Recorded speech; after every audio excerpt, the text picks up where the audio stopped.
지난해 제가 요한복음 7가지 표적을 다루다가 두 번째까지 했습니다.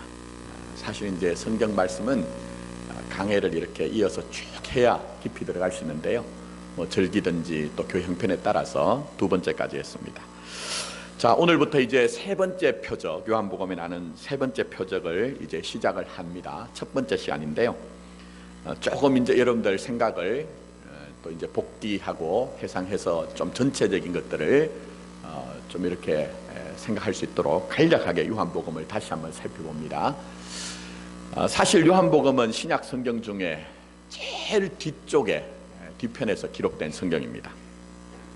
이미 마태복음, 마가복음, 이제 누가복음이 교회 공동체 안에서 기록이 되고 또 그것이 읽혀지고 있었는데 굳이 요한복음을 이제 사도 요한이 다시 썼단 말입니다. 왜 다시 복음서를 썼을까? 결론은요, 사람들이 예수를 모르더라는 거예요. 그렇게 예수를 안다고 하는 사람들이 예수를 모르더라. 그래서 요한복음의 처음에 시작이 태초에 말씀이 계시니라 이렇게 시작을 해서 끝에쯤 가면요, 그러나 사람들이 예수를 알지 못하더라. 그러니까 알지 못하니까 어떤 일이 있습니까? 예수님을 따르던 자들이 주님을 부인하고 주님을 떠납니다. 대표적으로 베드로는 3번을 부인하고 주님을 떠나가죠. 왜 떠나갔을까? 왜 부인했을까? 예수님을 몰랐기 때문이에요. 예수님의 말씀을 듣기도 하고 보기도 하고 만지기도 했다고 얘기를 합니다. 근데 예수님을 부인하고 예수님을 떠난단 말입니다. 왜 그럴까요?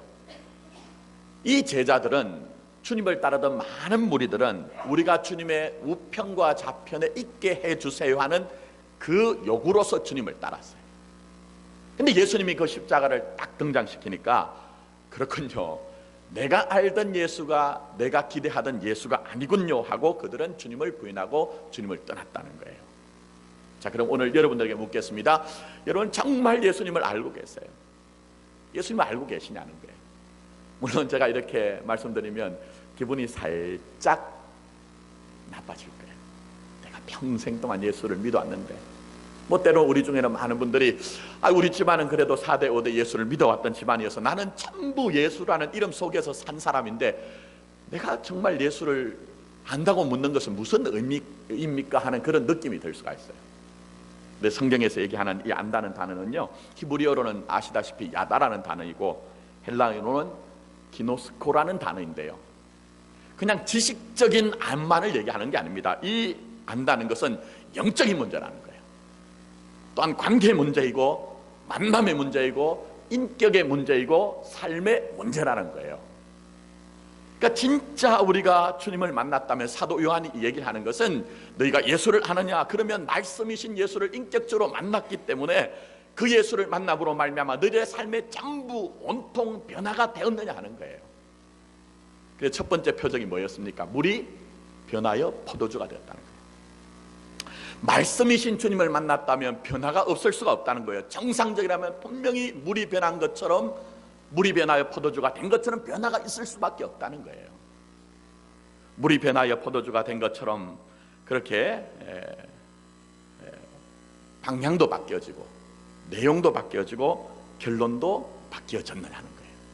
그냥 변화되었다는 것이, 바뀌어졌다는 것이 뭐 예배를 드리고 기도를 할 수 있고 말씀을 묵상하고 봉사를 하고 우리가 사용하는 언어에서 그저 들어보면 교회에서 사용하는 용어가 다 익숙하게 사용되기 때문에 저 사람 교회 다니는 사람이구나, 예수쟁이구나 하는 것들이 느껴지는 것이 아니고 정말 삶의 방향 전체가 내용이 온통 바뀌어졌느냐 하는 거예요.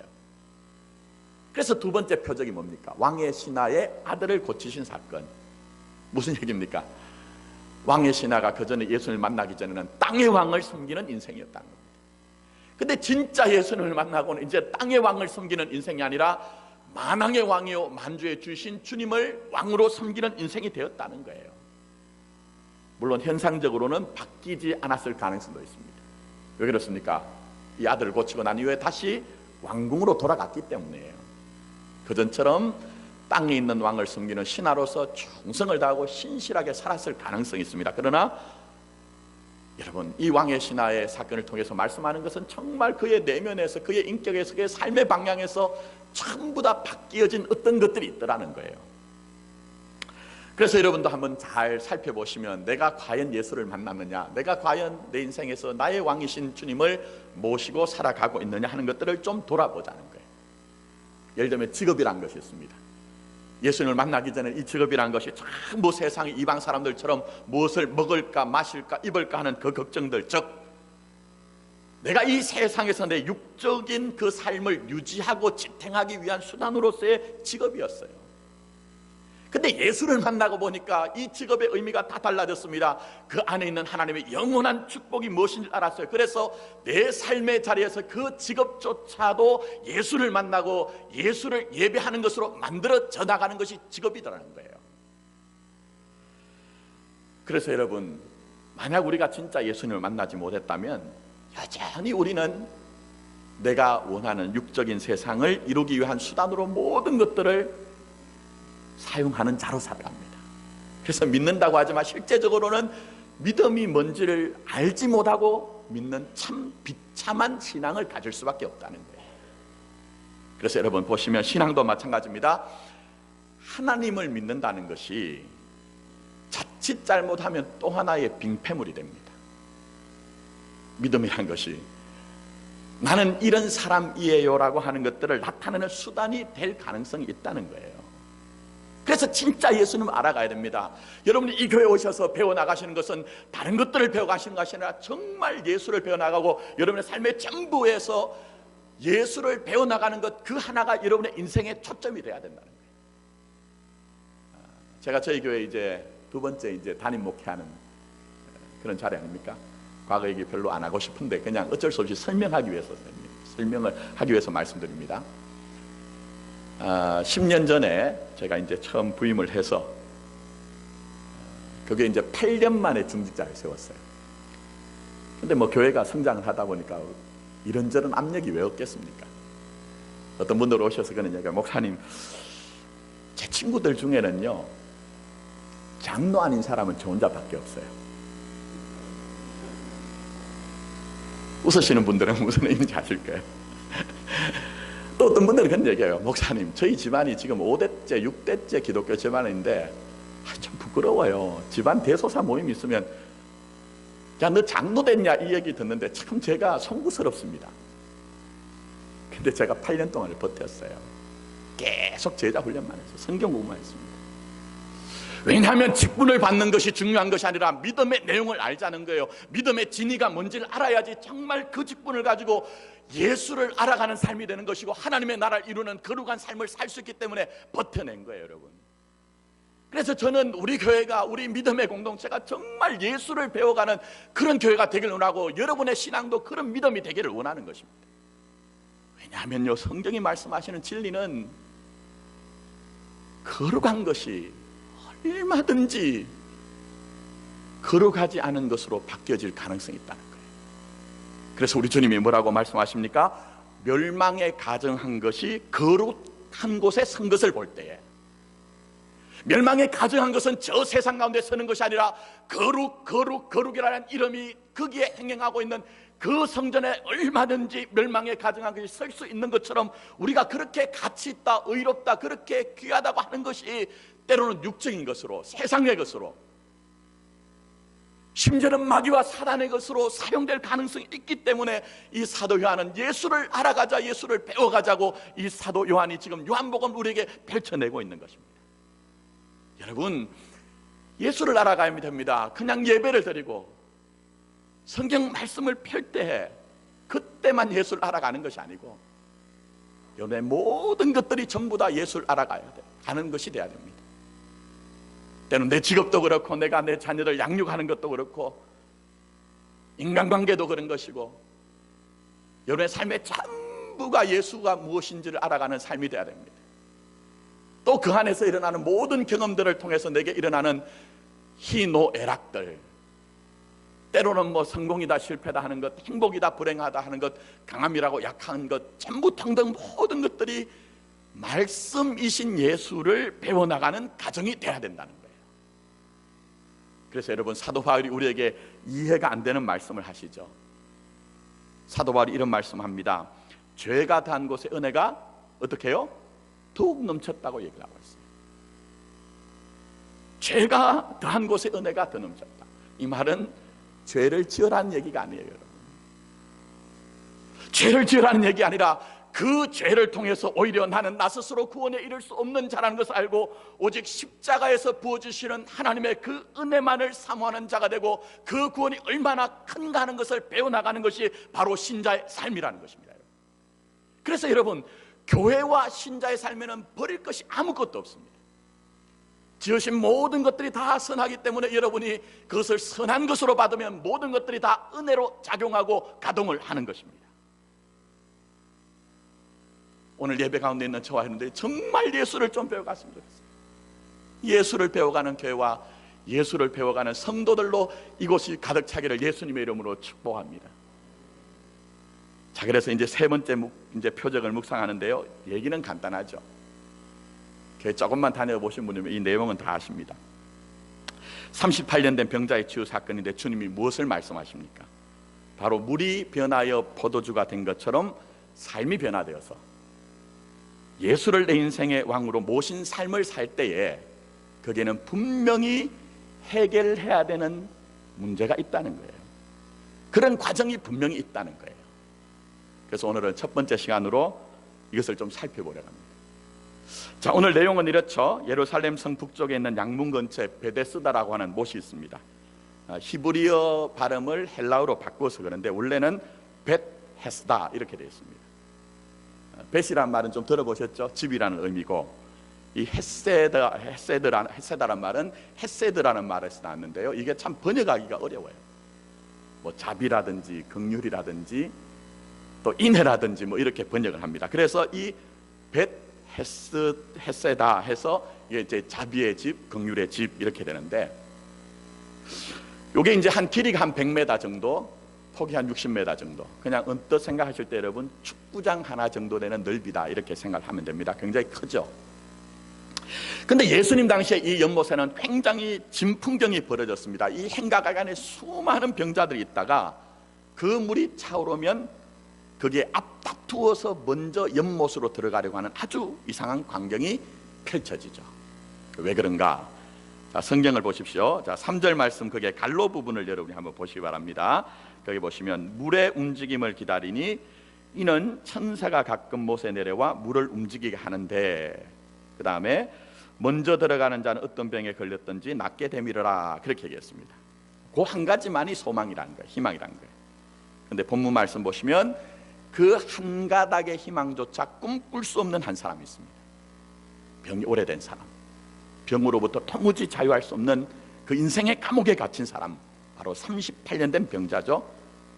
무슨 병인지 모릅니다. 어떤 가문인지 모릅니다. 그러나 오래된 그 병으로 말미암아 심한 고통을 당하고 있습니다. 특히 더 어려운 것은 7절 말씀 보시면 자기가 자기 스스로 얘기하는데 이 사람을 도와줄 사람이 아무도 없다는 거예요. 여러분, 내 곁에 한 사람이라도 나를 지지하고 나를 인정하고 나를 붙들어 준다면 그것만큼 내 인생을 내가 그래도 견뎌낼 수가 있거든요. 근데 이 38년 된 병자는 어느 한 사람도 이 사람을 곁에 서서 지지하거나 격려하거나 도와주는 사람이 없으니 그 처절한 소외감, 그것으로 말미암아 절망이 더 깊어졌다는 거예요. 근데 주님이 오셨습니다. 주님이 오셔서 네가 낫고자 하느냐 물으시고 일어나 내 자리를 들고 걸어가라고 말씀하실 때 이 사람이 치유되었다는 그런 내용입니다.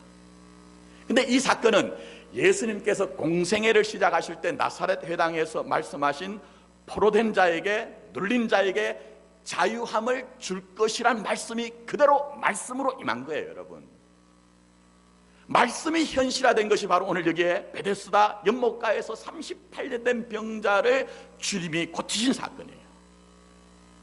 오래된 병마로 싸우느라고 병에 찌들리고 절망의 포로가 된 이 사람에게 진정한 자유가 무엇인지를 알게 하신 것이죠. 그 감옥 같은 지옥 같은 이 사람의 육신적인 묶임에서 풀어주신 것뿐만 아니라 그 인생 전체를 말씀으로 진리로 자유하게 한 사건이 바로 오늘 여기에 베데스다의 사건이라는 겁니다. 근데 잘 보시면 궁극적으로 이 사건은요, 이 세상의 경험과 이 세상의 상식으로부터 시작된 편견의 감옥으로부터 이 사람을 풀어내신 사건이에요. 좀 건너뛰어서 결론적으로 말씀드리면, 우리가 진짜 예수님을 알아가기 위해서는 여러분 안에 축적이 되어진 그 경험과 상식과 편견의 감옥으로부터 탈출해야 진짜 예수를 만날 수 있다는 거예요. 여러분, 제가 이렇게 말씀드리면 이게 무슨 얘기냐 의문이 드실 건데 한번 따라가 보시기 바랍니다. 자, 일단 다시 한번 3절 말씀 한번 보십시오. 3절 말씀 보시면 그 다른 부분하고 다른 게 있죠. 뭐가 쳐져 있습니까?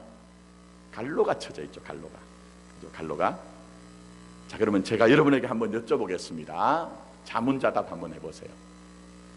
이 갈로 부분은 하나님의 말씀일까요? 하나님의 말씀이 아닐까요, 여러분? 예, 성가대에서 작게 얘기하셨는데, 제가 뒤쪽에 말씀이 아닐까요에 방점을 두고 강조점을 뒀어요. 그러니까 여러분, 하나님의 말씀이 아닌 것 같은데 대한성서공에서 나온 성경 말씀에 기록됐으니까 이걸 성경 말씀이라고 안 하기는, 하나님의 말씀이라고 안 하기는 뭔가 찝찝한 것 같아요. 곤란한 것 같아요. 물론 기록되어진 66권의 성경 말씀 가운데 기록이 되었으니까 하나님의 말씀은 맞습니다만, 그러나 진리를 가진 하나님의 말씀은 아니라는 거예요. 그래서 갈로 부분을 쳐놓은 거예요. 이 갈로 부분은 하나님의 말씀이 아니라 그 당시의 사람들의 경험 속에서 나온 상식과 그것으로 말미암아된 편견이란 거예요. 그야말로 그 시대의 사람들의 여론이었다는 거예요, 여러분. 이게 무슨 얘기냐? 제가 수요일날 기도회 때 성경을 강설할 때 이 부분을 자세하게 좀 풀어드렸습니다만, 오늘은 자세하게 말씀드리지 못합니다. 간략하게 말씀드리면, 원래 마카비 왕조라는 왕조가 있었는데 이 못은 못이 아니고 빗물 저장고였어요. 그런데 예수님 당시에 헤롯 왕이라는 왕이 이 마카비 왕조에서 사용되었던 빗물 저장고를 요즘 말로 하면요, 리모델링을 한 거예요. 그래서 로마식으로 행각을, 기둥이 5개 있는 행각을 세우고 그게 이제 이 베데스다 못을 개축을 했는데, 그러면 왜 병자들이 모여들었냐 하는 거죠. 여러분, 우리나라도 그렇지만 일제치하에 좀 고통을 많이 당했잖아요. 근데 그 당시에 일본의 문화를 영향을 많이 받았거든요. 그래서 아직도 일본의 잔재가 있습니다. 제가 가끔 저희 애들 보고, 얘들아 스매끼리 가져와라 이러면, 아빠 스매끼리가 뭐예요? 야, 스매끼리도 모르냐 이러면, 우리 아직 그렇거든요. 근데 유대도 사실은 외세에 굉장히 많은 침공을 받았습니다. 그 가운데 하나가 헬라의 셀루쿠스라고 하는 왕조의 지배를 한동안 받았습니다. 그래서 헬라의 문화, 헬라의 철학, 헬라의 종교에 굉장히 영향을 많이 받았는데 그 가운데 하나가 의료였어요. 의료. 헬라에는 아스클레피오스라고 하는 의료의 신이 있었습니다. 그래서 여러분, 요즘도 119 여러분 응급차나 병원에 응급차 갈 때 거기에 지팡이가 하나 있고 뱀이 올라가고 있죠. 그게 뭐냐면은 아스클레피오스의 의료의 지팡이예요. 근데 그 아스클레피오스 신이 어떻게 사람들을 고치느냐? 제일 큰 치료의 수단이 깨끗한 물이었어요. 깨끗한 물에 몸을 담그고 깨끗한 물을 마실 때 몸이 깨끗해진다는 거예요. 그래서 이 헬라의 사상들, 문화들이 들어와서 지금 여기에 이 사람들이 베데스다의 깨끗한 물에 와가지고 몸을 당기기도 하고 마시기도 하면서 각색 병자들이 자기의 병을 고치기 위해서 모였다는 거예요. 자, 그러면 오늘 여기에 관로 부분을 다시 한번 보십시오. 천사가 가끔 못에 내려와 물을 움직였다. 사실은 그게 아니고, 베데스다의 못은 2개의 수조가 있습니다. 과거에 어떤 목사님들은 저도 가끔 그냥 건너뛰기 위해서 그렇게 설명했습니다만, 이게 가하늘천이었다 하지만 그건 아닙니다. 2개의 수조가 있는데, 하나는 바위를 파서 큰 수조를 만들었고요, 또 하나는 화강석을 가지고 또 하나의 수조를 만들었습니다. 그러다 보니까 중간에 이제 격벽이 있잖아요. 그럼 첫 번째 수조에 물이, 깨끗한 물이 다 차면 어떻게 될까요? 2번째 수조로 넘어갈 때 그것이 물이 움직이는 거예요. 그래서 그 현상을 보고, 그 사실을 보고 많은 사람들이, 아, 천사가 와서 저 물을 움직이는구나, 동하는구나 하고 그들이 황급하게 달려가서 자기들의 상식과 자기들의 경험을 따라서 그 몸을 담그었던 것이 바로 오늘 이 사건이란 거예요, 여러분. 그런데 주님은 그런 상식으로부터, 경험으로부터 시작된 그들의 그 믿음을 인정하지 않습니다. 그들의 의식을 인정하지 않습니다. 그들의 가치관을 인정하지 않습니다. 그래서 오늘 이 사건의 결론이 뭡니까? 15절 말씀 한번 보세요. 읽지는 않는데 건너뛰어서 15절. 그 사람이 38년 된 병자입니다. 유대인들에게 가서 자기를 고친 이는 누구라고요? 예수라고 했잖아요, 여러분. 진정한 구원과 진정한 치유는 다른 세상의 경험과 상식으로부터 시작되는 것이 아니라 정말 우리에게 주가 되시는 그 주님을 만날 때 진정한 구원이 있고 치유가 있다는 것을 이 사건을 통해서 말씀하고 계시는 거예요, 여러분. 그래서 이 베데스다의 사건을 통해서 우리 주님이 말씀하시는 것은, 여러분, 세상의 경험과 상식으로부터 시작된 그 편견의 감옥을 탈출하는 것입니다, 여러분. 그래서 지금도 여전히 살아계신 주님이 성령님을 통해서 여러분의 인생에 관입하시고 가입하실 때는 내가 그동안 내 삶 속에서 많이 축적됐던 세상의 어떤 경험들, 판단들을, 다른 그런 편견들을 다 부숴내세요. 내가 그 너희들에게 그런 일을 하겠다고 말씀하세요. 그리고 이제는 진실을 찾는 자 만들어내겠다. 진리만에 목말라서 그 진리신 주님을 찾기 위해서 몸부림치는 인생을 만들어내겠다는 것이 주님의 뜻이라는 것입니다. 그래서 저는 오늘 이 예배를 드리는 여러분들이 정말 우리 사랑하는 마포교회에 나와서 여러분의 삶의 현장에서 그냥 세상의 사람들처럼 여러분의 경험과 상식을 따라 사는 인생이 아니라 무엇이 진리일까, 무엇이 진실일까를 찾아내는 그런 목마른 인생이 되기를 원합니다. 그리고 그것을 배워가는 여러분의 삶이 되기를 원하는 것입니다.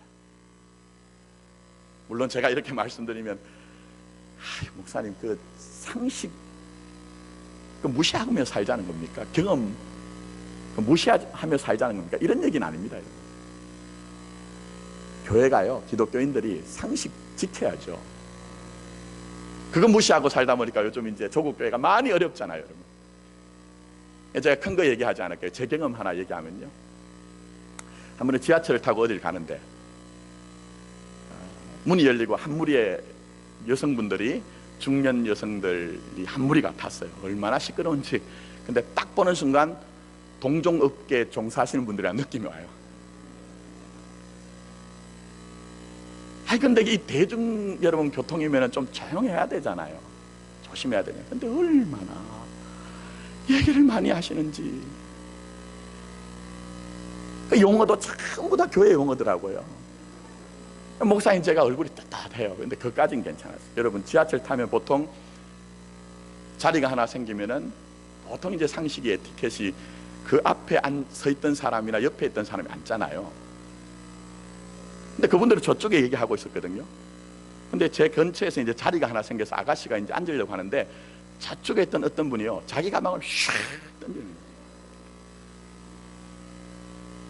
가방이 그 빈자리에 탁 떨어지니까 앉으려고 하던 아가씨가 어쩔 줄을 몰라가지고 있는데, 그보다 더 놀라운 것은 그게 어떤 한 분이 칼루이스보다 더 빠른 속도로 확 하고 오더니 엉덩이를 탁. 근데 여러분 뭐라고 하는지 아닙니까? 그쪽에 어떤 앉은 분이, 권사님 하나님 은혜 받으셨네요.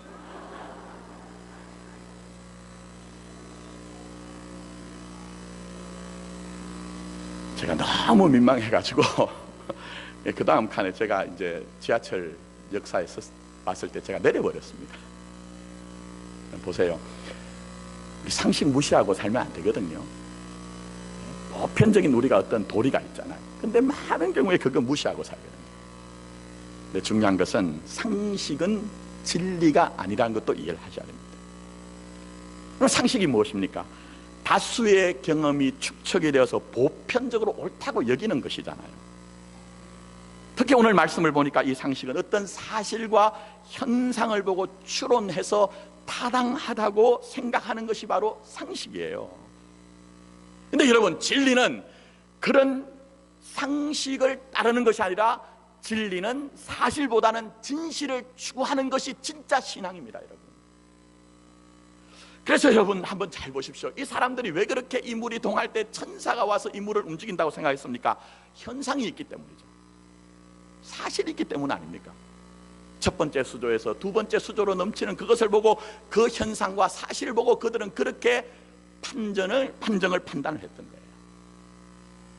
근데 중요한 것은 우리 주님은 이 사건을 통해서 우리의 신앙이 눈으로 보거나 귀로 듣거나 우리의 감각으로 우리가 알아차린 그 현상을 전부 옳은 것으로 받아들이지 말라고 말씀하세요. 그 너머에 있는 그 사실보다는 진실이 무엇인가를 정말 알아내기 위해서 몸부림치고 그렇게 진한한 그런 마음을 가지는 것이 진짜 신앙이라고 우리에게 말씀하세요. 여러분, 우리의 삶의 주의를 한번 잘 보세요. 여러분, 우리가 지금 생각하고 판단하고 정한 가운데 우리가 얼마나 많이 진실보다는 사실과 현상을 기초로 해서 우리가 많은 것들을 판단한 것이 많더냐는 거예요. 제가 볼 땐 조금만 진실을 알기 위해서 몸부림을 쳤습니다. 조금만 정말 진실을 알기 위해서 더 목마름을 가졌으면 우리는 얼마나 풍성한 신앙의 생활 그 깊은 데로 갔을 것이냐는 거예요. 그런데 우리는 많은 경우에 사실을 보고 현상을 보고 상식적으로 신앙생활을 했기 때문에, 들려온 풍문에 우리가 그것에 의지하는 그런 믿음을 가졌기 때문에 여전히 38년 된 병자가 그 자리에 웅크리고 있는 것처럼 우리의 신앙은 여전히 거기에 절망 가운데 낭만 가운데 그렇게 우리가 웅크리고 있는 모습, 이게 바로 우리의 현실이라는 것입니다. 여러분, 특히 더 나가서 보십시오. 여러분의 의견과 여러분의 판단들 가운데 많은 경우에 두 가지입니다. 하나는 누가 나에게 와서 먼저 말을 했느냐, 누가 나에게 와서 그것을 얘기했느냐. 두 번째는 그 말한 것의 빈도에 내가 얼마나 노출되느냐 하는 것에 따라서 여러분의 생각과 판단과 결정은 많은 영향력을 받은 거예요. 그래서 심리학에서도 동조현상이라는 것이 있습니다. 무슨 얘기냐, 이런 얘기입니다. 만약 여러분이 길을 가는데 어떤 한 사람이 저 하늘을 쳐다보면 여러분 그 사람 별로 신경 쓰지 않을 거예요. 근데 두 사람, 세 사람, 꼭 세 사람이 같은 방향으로 하늘을 쳐다보고 있으면 그 길을 가던 사람들의 대부분이 어디를 쳐다본다? 그 사람들이 쳐다보던 하늘을 쳐다보고 있다는 거, 이게 바로 동조현상입니다. 근데 동조현상은 굉장히 건강한 동조현상이 있습니다. 예를 들면 2005년도에 천호역에서 어떤 한 사람이 철로로 떨어졌습니다. 그때 한 사람이 소리를 지릅니다. 그 사람이 얘기를 합니다. 우리가 밀어냅시다, 저 사람을 구합시다, 그렇게 소리를 쳤습니다. 그랬더니 두 번째 사람, 세 번째 사람이 그 전동초에 붙었더니 그 역사 안에 있던 모든 사람들이 다 붙어가지고 그 무거운 전동차를, 기관차를 움직여가지고 그 사람을 구해냈어요. 이건 건강한 동조현상이에요. 근데 여러분, 부정적인 동조현상도 있어요. 진실이 무엇인지를 파악하려고 하는 몸부림도 없고 그 노력도 없이 그냥 현상과 사실을 바라보고 그게 우리가 함께 할 때 때로는 그런 일이 있지 않을 것이라고 생각하는 일들조차도 우리에게 얼마든지 일어날 수 있다는 거예요. 그래서 주님께서는 우리에게 진실을 보려고 하는 그 노력, 그 애씀, 그 열심과 정성이 진짜 신앙함의 자세라고 우리에게 말씀하고 있는 것입니다. 사랑하는 성도 여러분, 지금까지 여러분 얼마나 진실을, 진리를 파악하기 위해서 몸부림쳐 보셨습니까? 그저 세상 사람들처럼 다 있는 것을, 보는 것과 듣는 것을 다 인정하고 수용하고 그 안에서 내가 원하는 것, 어떤 것들을 찾아내기 위해서 몸부림치는 것이 아니라 주님, 그 너머에 있는 진실이 무엇입니까? 그 너머에 있는 진리가 무엇입니까? 우리는 예수를 알기 원합니다 하는 그 목마름을, 정말 목마른 사슴이 시냇물을 찾는 것처럼 그런 간절함을 가지고 진실을, 진리를 찾기 위해서 얼마나 노력해 보셨습니까? 이제 우리는 다 그 길을 갈 것입니다. 여러분, 그래서 제가 말씀드린 게 진지한 신앙을 하자는 거예요. 진지한 신앙. 예수를 알기 위해 어떤 것보다도 우리가 우리의 열심과 정성을 가지고 한번 몸부림을 쳐보자는 겁니다. 그럴 때 주님은 우리에게 오셔서 일어나라고 말씀하실 것입니다. 그때 우리 주님은 우리에게 오셔서 내 자리를 들고 걸어가라고 말씀하실 것입니다. 그리고 그때 우리는 다 일어나서 우리 안에 있는 예수를 증거하는 그 정인된 빛된 삶을 살아갈 수가 있을 것입니다. 이제 말씀을 맺습니다. 여러분, 우리가 바라볼 분은 오직 예수밖에 없습니다. 왜 그럴까요? 유일한 진리, 모노게네스, 그 진리는 예수밖에 없기 때문입니다. 말씀을 읽어가실 때도 예수를 배워가시고, 기도하실 때도 예수를 배워가시고, 여러분의 가정에서 자녀를 양육하실 때도 예수를 배워가시고, 여러분의 직업과 사업의 현장에서 예수를 배워가시고, 그 속에서 만나는 그 씨줄과 낫줄 같은 여러 가지 일들 속에서도 여러분은 전부 예수를 배워가는 그런 삶이 되기를 원합니다. 그때 우리는 우리가 지금까지 가졌던 그 상식과 경험의 감옥으로부터 탈출하여 진짜 진리와 진실 가운데서 걸어가는 복된 삶을 살아갈 수가 있을 것입니다. 이런 은혜가 우리 교회와 여러분에게 있기를 예수님의 이름으로 축원합니다. 아멘. 기도드리겠습니다. 말씀을 하나하나 이제 배워나갈 것입니다. 주님, 우리에게 계시의 영이신 성령님을 주셔서 그동안 닫혀있고 우리에게 또 감춰져 있던 진리이신 예수님을 만나는 시간이 되어지게 하여 주시옵소서. 쉽지는 않을 것입니다. 그러나 성령님은 생각나게 하시고 깨닫게 하시고 가르치시는 영이시오니, 주님, 이 딱딱한 말씀이지만 이것을 먹고 우리가 소화를 할 때 우리 속에 들어와서 그 말씀이 입에서는 썼으나 그 배에서 달아지는 역사가 임하게 하여 주시옵소서.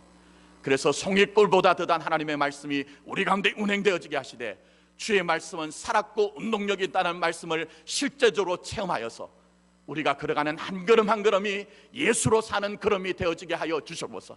세상의 사람들처럼 경험과 자기의 상식을 가지고 사는 것이 아니라 주님의 말씀 앞에 무릎을 꿇게 하시고 말씀이 감동하는 대로 말씀을 배워나가는 삶이 되기를 원하오니, 주여 우리에게 역사하여 주시옵소서.